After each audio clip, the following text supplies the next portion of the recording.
Okay, we're getting back to work again. So this section is going to talk about heat movement, and I see that Ben did put a video up there. I have not watched his video, so I don't know how much he goes over on this stuff. But let's just read everything up, and we'll go from there. So this first slide here, where it talks about heat transfer methods, this is important.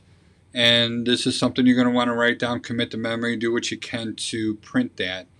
So air above the pot warms. Okay, so we're going about the three different types: radiation, convection, and conduction. So radiation is basically what they're showing in the drawing, a sun. You know, when you feel the radiating heat coming off you, it could also be a radiator or electric baseboard, and you're in front of it and you just feel that heat, kind of like when you're at a campfire as well, and that heat is radiating towards you. You know, that's the radiating heat. You can block that by getting into the shade, putting another object in front of you. The heat's not going to bend. It's going to pretty much go into a straight line. All right. When we're moving heat via air or water, the term that we're going to be using is convection. So when I have a furnace operating and I'm blowing hot air through the ductwork, that's convection. I'm moving heat through air. For a hydronic system, and I'm moving heat through the water that's in the pipes, so I'm pumping it from one location to another. Again, that's convection. We move heat through water. Now, whenever I move heat through a solid, that's going to be conduction. Okay, one of my, an old favorite movie, Christmas movie, Home Alone, and I remember when Macaulay Culkin put that grill heater thing on. He put that grill heater thing on the doorknob, and then Joe Pesci grabbed it on the other side and burned his hand. But that's conduction. So he got it hot on the inside, it got hot on the outside, and we moved the heat from the inside to the outside through conduction. All right.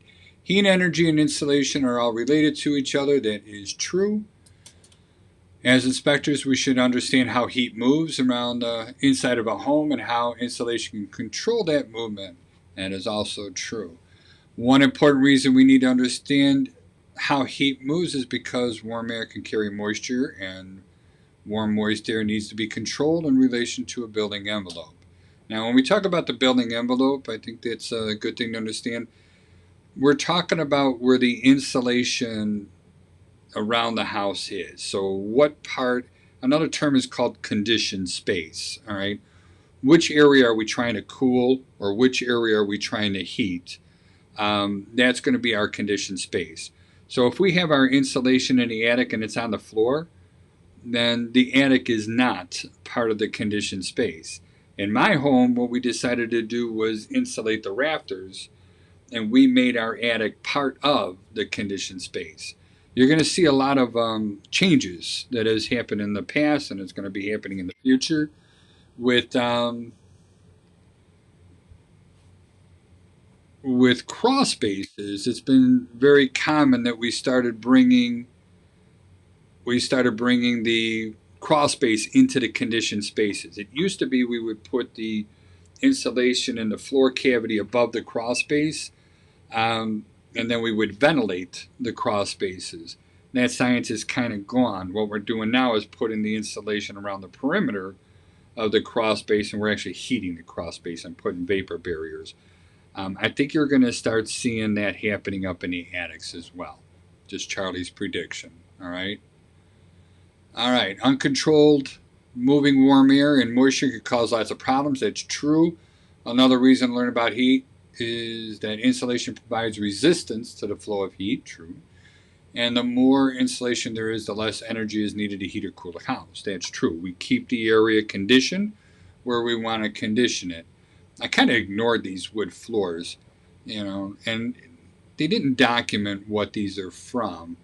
But what happens with wood, and basically every object, when something gets hot, it expands. When something gets cold, it shrinks. When something gets wet or moist or humid, and I think that's what they're trying to show here, it expands. And when something dries out, it shrinks. All right.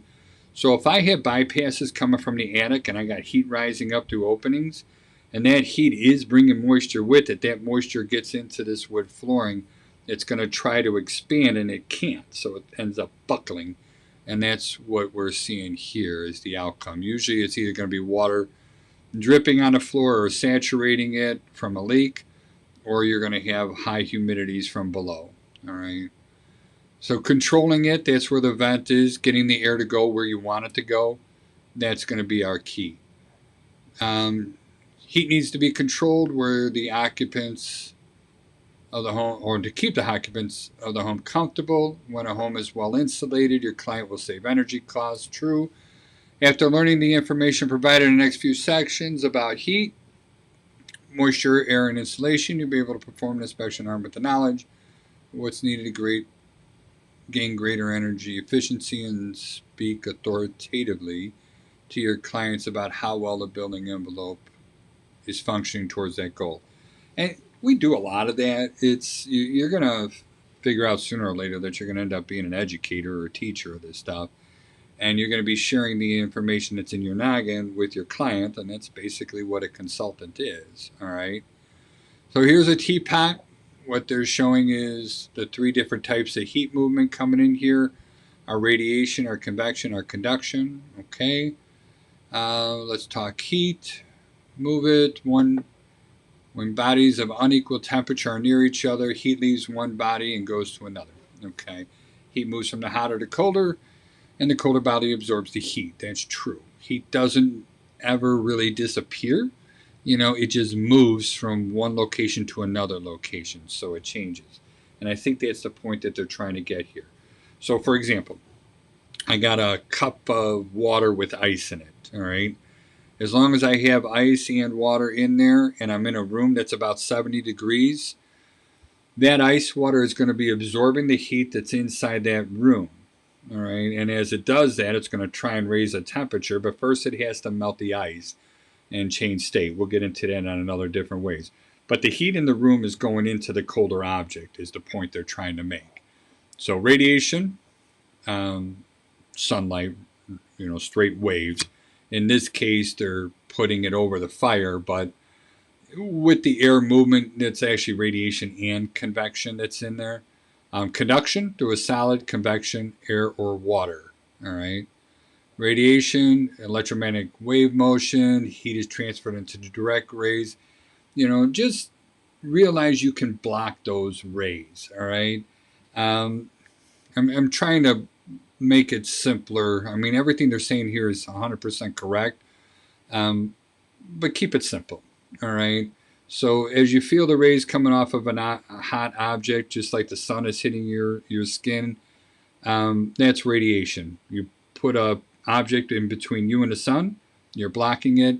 Radiation can be blocked that way. Air movement cannot. All right. So here they're showing basically what's called a convection loop. If it comes back around, cold air enters it. Hot air is from the candle, is letting everything go up the pipe. As that air leaves, more air must come in. And that's something to remember in houses too. And so when the furnace is running or the dryer is running or we got bathroom fans running, we're blowing air out of a house. As we blow air out of the house isn't going to shrink. It's not going to get smaller. So more air or replacement air has to come back in. So here they're showing a candle underneath an opening.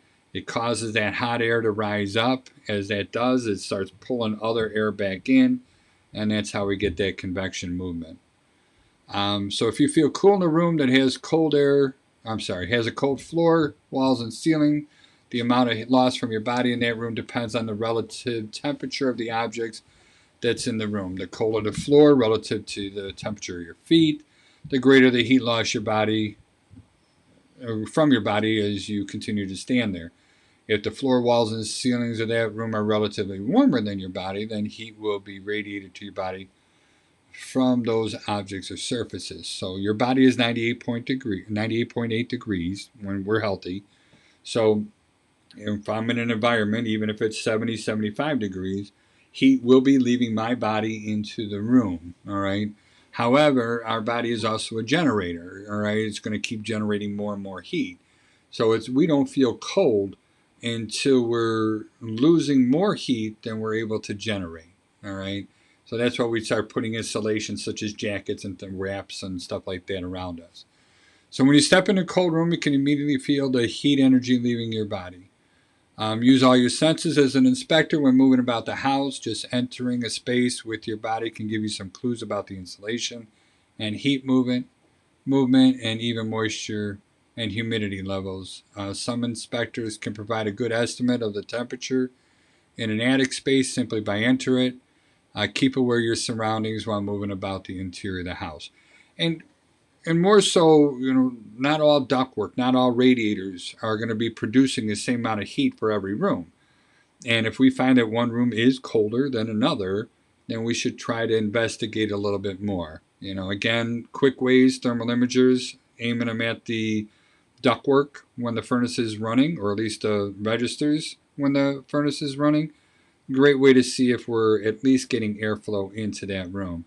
I've seen other people, I forgot what the tool is called, an anemometer is what it is, and it's just a little fan, and it's able to measure the airflow coming out of there. If you think one room is cooler and you're trying to prove it has something to do with the lack of airflow that comes in there, using tools like that is not a bad thing.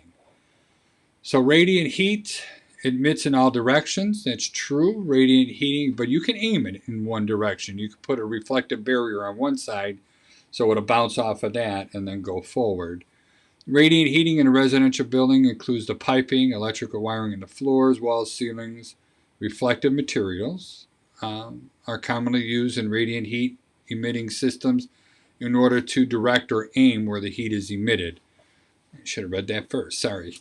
Radiation happens when the heat moves as energy waves, called infrared waves, directly from its source to something else. This is how heat from the sun gets to the earth. In fact, all hot things radiate to cooler things.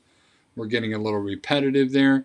When the heat waves hit the cooler things, they make the molecules of the cooler object speed up. All right, that's part of heat gain. The hotter it is, the faster the molecules move. When the molecules of that object speed up, the object becomes warmer. True. Conduction. Conduction, again, heat transfer through a solid. This is going after the science definitions. Is the transfer of heat from one molecule to another or through one substance to another. It is heat that moves from one body to another. And when they're talking about body, they're not talking about human body. They're talking about an object. To another by direct contact. Okay, so it's a solid device, not air or water. For example, heat is transferred by conduction from a boiler heat exchanger, and they're talking about the metal, to the water passing through it. So we got fire on one side of the metal, water on the other side of the metal. I get the metal hot, heat moves through the metal into the water, conduction. When an air conditioner is operating properly, the liquid line should feel warm to the touch, and the suction line should feel cool to the touch. All right. So heat, when we touch our hands, because our bodies again are 98.6, so the liquid line is usually around 100, 110 degrees, so that's going to feel warm to us. And then we're going to be about 50, 60 degrees on the suction lines, and they're talking about the line set for the air conditioners, and that one should be cold.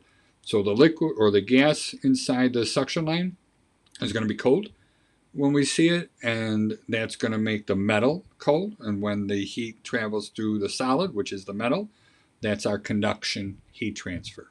Okay. Heat is a form of energy, and when that heat comes into contact with matter, it makes the atoms and molecules move. When atoms and molecules move, they collide with other atoms and molecules and make them move too.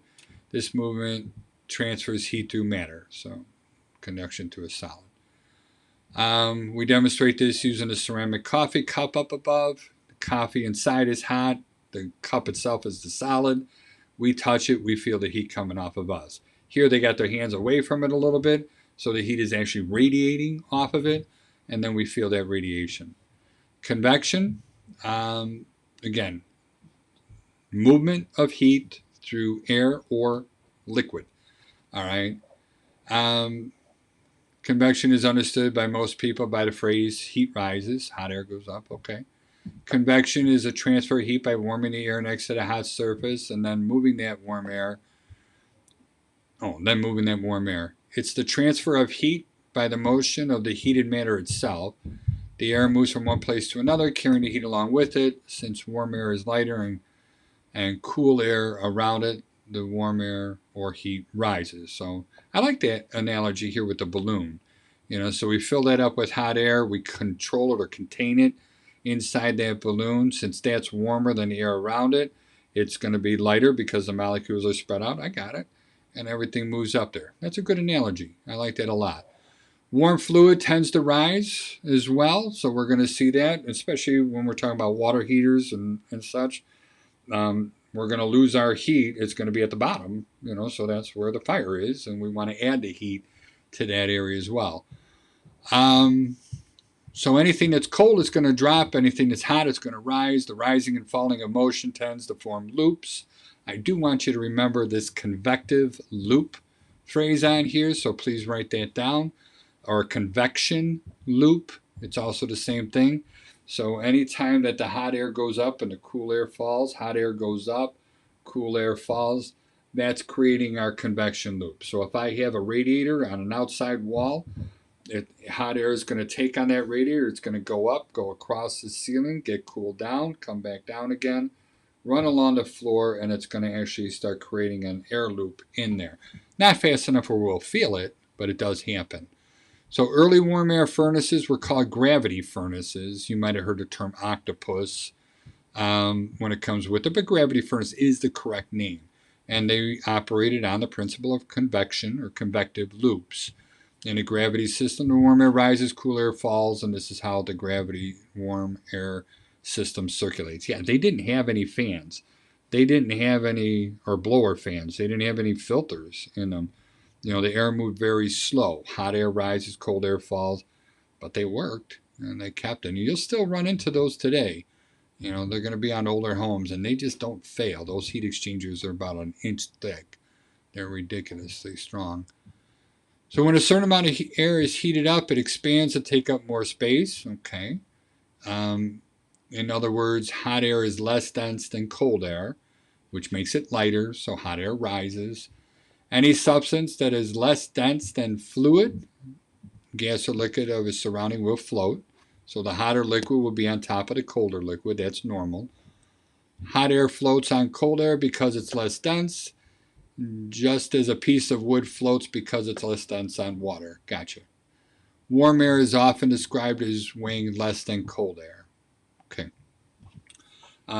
Here they're showing a picture of a thermal imager coming on here, and that's another thing that's pretty nice about these is you can actually see where the studs are in the walls. That's going to be shown in the green. They actually put fire stopping inside those walls as well. That's the horizontal pieces that you're seeing there.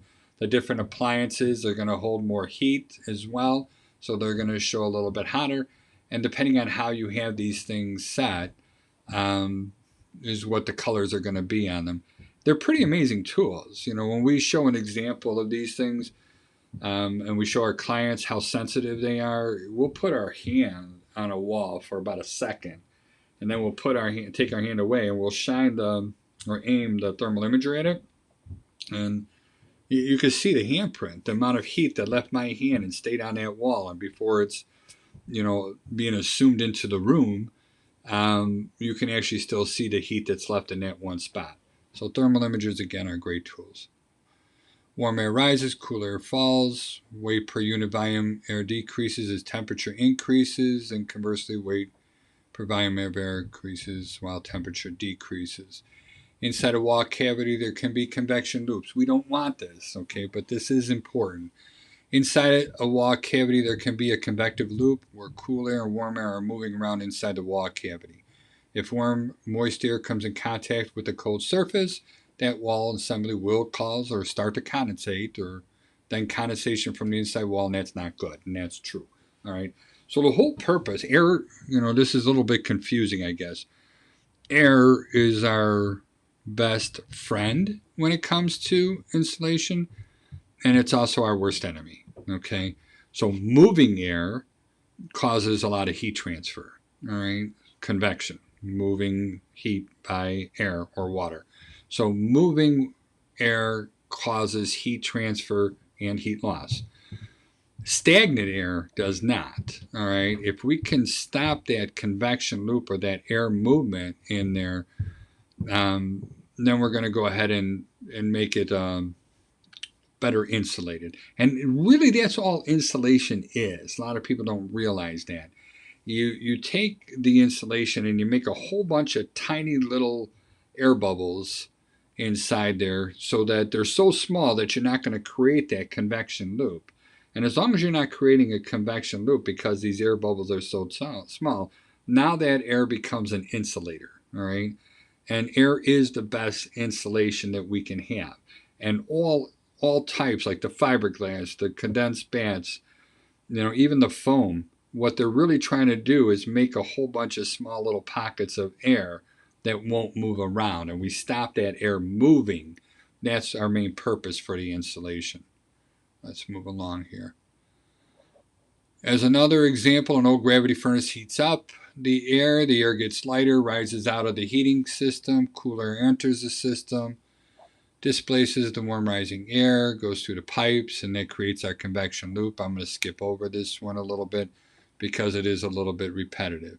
So here in this picture, we're showing the insulation. If I left everything blank, like what's on the left-hand side, that's going to be creating our convection loop. Hot air close to the inside heated areas is going to go up, and then the outside wall is going to be cold, unless you're in reverse climates such as air conditioning in Florida, then the inside is going to be cold. But that heat movement is going to be grabbing moisture with it, and that's going to be creating the condensation, and that's going to be an enemy to our house. But we stuff it with the pink stuff in there, and we create a whole bunch of little pockets of air, and we stop that convection loop. And that's our key. So the air circulation in the house with the gravity warm air heating system depends on the temperature difference between the warm air rising and the cool air falling. That's true. The greater the difference between the temperatures, the faster the heat's going to move. Without a doubt. All right. So heat moves from one body to another, or from one area to another area, in three ways: radiation, conduction, and convection. And let's see if we could take a test, and we'll see how well we do on this one. All right. Heat can move from one body to another by radiation. That's true. So blank is the transfer of heat energy by electromagnetic wave motion. All right. So this is our term for radiation. All right. So radiation is the transfer of heat energy by electromagnetic wave motion. Blank is the transfer of heat from one molecule to another through one substance to another. I do believe they're calling this a solid. So one molecule to another is a solid, so solids are conduction. Blank is a transfer of heat by warming the air next to a hot surface and then moving that warm air. Anytime we move heat through air or water, that's convection. Blank air is less dense than blank air. So they're talking about hot air and cold air. So hot air is less dense than cold air. And let's see how we did. Oh, I'm so happy with myself. All right. So I'm going to ask that you go ahead and take the test so you get caught up on this section. And I'm hoping this helps. All right. Thank you.